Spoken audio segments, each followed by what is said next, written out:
White sauce pasta வீட்டிலே எப்படி பண்ணுறதுன்னு பார்க்கலாம். 100 கிராம் அளவு பாஸ்தா உப்பு மட்டும் சேர்த்து வேக வச்சு வச்சுருக்கேன்.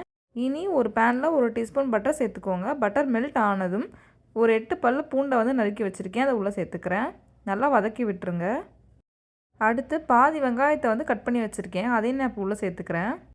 நல்லா ஒரு 2 நிமிஷம் வதக்கி விட்டுக்கோங்க. அதே போல் ஒரு பாதி ஸ்வீட் கார்னை இட்லி குண்டானில் ஸ்டீம் பண்ணி வச்சுருக்கேன், அதையும் இப்போ சேர்த்துக்கிறேன். நல்லா கலந்து விட்டுருங்க. அடுத்து பாஸ்தா நல்லா திக்காக வரணுன்றதுக்காக 1 டீஸ்பூன் அளவு மைதா சேர்த்துக்கிறேன். மைதாக்கு பதிலாக தாராளமாக கோதுமை மாவு சேர்த்துக்கலாம். இனி 100 ml போல் பால் சேர்த்துக்கிறேன். பாலில் தண்ணி எதுவும் சேர்த்துடக்கூடாது. லைட்டாக கலந்து விட்டுட்டே இருந்திங்கன்னா கொஞ்சம் கொஞ்சமாக திக்காக ஆரம்பிக்கும். அந்த ஸ்டேஜில் நான் வந்து பீட்சா சீசனிங் வந்து இப்போ ஆட் பண்ணுறோம். ஆரிகானோ இந்த மாதிரி இதெல்லாம் அண்ட் சில்லி ஃப்ளேக்ஸும் சேர்த்துக்கிறேன். சால்ட், அப்புறம் ஒரே ஒரு ஸ்லைஸ் சீஸ் தான் நான் சேர்த்துக்கிறேன். நீங்கள் வேணும்னா அதிகமாக சேர்த்துக்கலாம். லாஸ்ட்டாக வேக வச்சுருக்க பாஸ்தா வந்து உள்ளே சேர்த்து கலந்து விட்டுடலாம். அவ்வளோதாங்க, சூப்பரான ஒயிட் சாஸ் பாஸ்தா ரெடி ஆகிடுச்சு. நீங்களும் மறக்காமல் ட்ரை பண்ணிட்டு உங்கள் ஃபீட்பேக்கை ஷேர் பண்ணுங்கள். டாடா பாய்.